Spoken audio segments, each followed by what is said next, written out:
Ինչի կարիք ունի երեխան իր կյանքի առաջին մի քանի տարիների ընթացքում։ Ունի կարիք սիրո, ունի կարիք խաղալու, ունի կարիք երևակայելու։ Շատ ժամանակ մենք շատ երկար մտածում ենք, թե ինչ խաղալիքի կարիք պետք է երեխան ունենա կամ ինչ գնենք նրան խաղալու համար։ Բայց մոռանում ենք մի վայրկյան կանգ առնել ու լսել, թե երեխան ինչի կարիք ունի։ Չէ՞ որ նրանք մեզ ասում են, թե իրենք ինչ խաղալիքներ են ուզում։ Խաղալիքների հետ կապված սկսվում է անհանգստությունների մի առանձին շրջան։ Դե իհարկե, մենք մտածում ենք, որ աղջիկները պետք է խաղան տիկնիկներով, իսկ տղաները իհարկե ավտոմեքենաներով եւ այլ նմանատիպ խաղալիքներով։ Շատ կարևոր է հասկանալ, որ երեխայի համար խաղը դա ծնողին ավելի մոտ լինելու միջոց է։ Երեխան սովորաբար փորձում է գտնել խաղալիքներ եւ խաղում է այն խաղերը, որոնք նա տեսնում է մեծերի աշխարհում։ Եթե ամբողջ օրը երեխան տեսնում է ձեզ, անկախ իհարկե երեխայի սեռից, աման լվանալուց, ճաշ շեփելուց, իր խնամքով զբաղվելուց, պետքա բոլորիս համար արդեն շատ վաղուց պարզ լիներ, որ երեխան փորձելու է խնդրել ձեզանից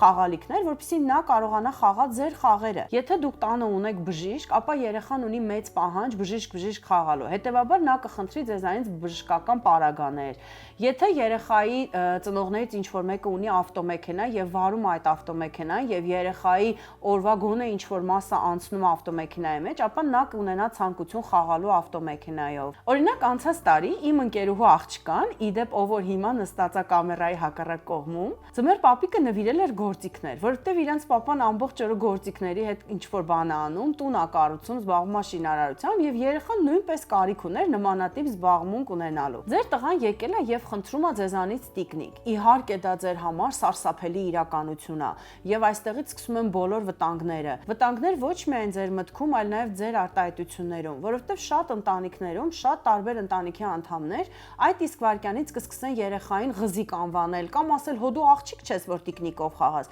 Լավ, եթե տիկնիկը շատ վախենալու է, կարող եք նրան առաջարկել փափուկ խաղալիք։ Գոնե փափուկ խաղալիքին կարող եք թույլ տալ, որ նա երբեմն քնածնի, օրորի, միգուցե եւ երբեմն հաց կերակրի։ Կարող եք առնել նրա համար որոշակի սպաս կամ գոնե եթե չեք պատրաստվում գնել, ապա ձեր տան եղածից ինչ որ մի բան առաջարկեք, որ նա կարողանա մամայի կողքը կանգնի ու փորձի ճաշ եփել, որից հետո կկերակրի գոնե իր փափուկ խաղալիքներին։ Երեխայի համար խաղալիքներ ընտրելուց ու նրան պարտադրելուց, թե նա ինչպիսի խաղեր խաղա, մենք մոռանում ենք շատ հաճախ մեր ապագայի սպասելիքները նույն տղաներից։ Չէ՞ որ մենք երբ որ ամուսնանում ենք եւ երեխա ենք ունենում, սպասում ենք, որ մեր ամուսինը պետքա հոգատար լինի, պետքա իմանա երեխային ինչպես գրկել, ինչպես օրորել եւ քնացնել, բայց փոքր ժամանակ, երբ դեռ նրանք երեխա են եւ հետաքրքրություն ունեն նմանատիպ խաղերի, մենք արգելում ենք նրանց։ Մենք չենք տալիս նրանց այդ հնարավորությունը։ Եվ միևնույն ժամանակ տղա երեխային զրկելով մի փոքր նուրբ լինելուց, մի փոքր հոգատար,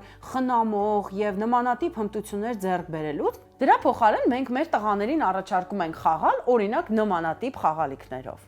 Իսկ հիմա ես ունեմ հարց. ինչ եք կարծում երեխան ինչպիսի խաղեր կարող է խաղալ զենքով։ Ոչ մի օգտակար, ոչ մի իրան լավ բան ուսուցանող խաղերով։ Եվ ասեմ ավելին, մենք շատ հաճախ մեր տղաներին փոքրուց տալիս ենք խաղալիքներ, ինչպիսիք են օրինակ թուրը,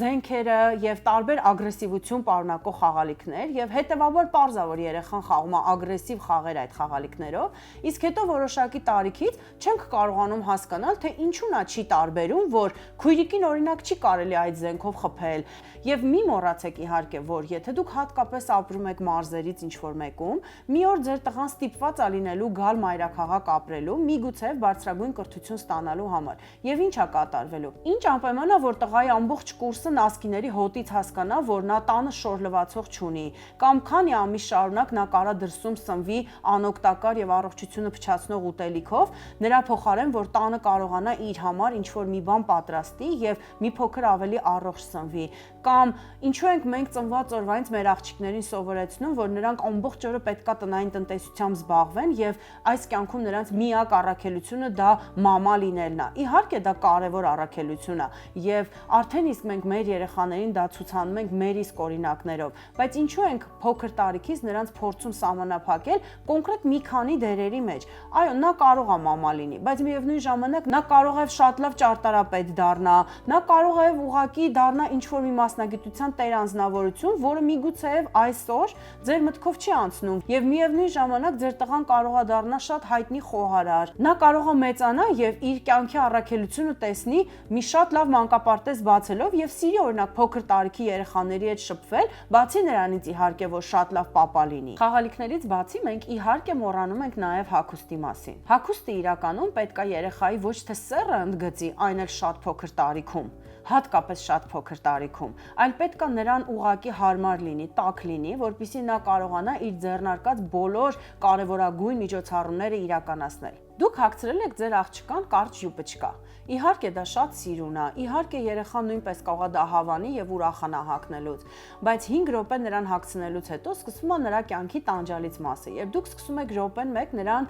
նկատողություն անել, որ նա գեղեցիկ նստի, ոտքերը փակ նստի, որ այնպես չշարժվի, որ տակից ներքնաշորերը երևան։ Իսկ երեխան ցանկություն ունի ակտիվ լինելու, խաղալու, վազվզելու։ Կարող եք նրան անգամ նկատողություն անել, որպեսզի նա չվազի, ծառ չբարձրանա, չէ՞ որ ոտքերը կվնասվեն, որովհետեւ ոչ մի պաշտպանող հագուստ չկա։ Այդ իսկ պատճառով շատ կարևոր է հասկանալ, որ այդ մեր պատկերացրած գեղեցիկ հագուստի կարիքը իրականում երեխան չունի։ Երեխան ունի կարիք հագուստի, որը նրան ազատություն կտա, որpեսզի նա կարողանա ցանկացած բան անել։ Չէ՞ որ երեխայի համար խաղը դա վազելը, թռչկոտելը, ինչ որտեղ բարձրանալը, այնտեղից թռնելը, երբեմն անգամ ընկնելն է, եւ իր հագուստը պետք է հնարավորինս հարմար եւ պաշտպանող լինի նրան դրանից։ Դուք իհարկե ինքներդ պետք է որոշեք, թե որ տարիքից եք սկսած ուզում ընդգծել երեխայի սեռը, որ տարիքից եք ուզում սկսած նրան սովորացնել, թե աղջիկը ինչ պետք է, իսկ տղան պետք է, բայց շատ կարևոր է ուղղակի չշփոթել այն որակները, մարդկային այն գծերը, որոնք ուղղակի համընդհանուր են։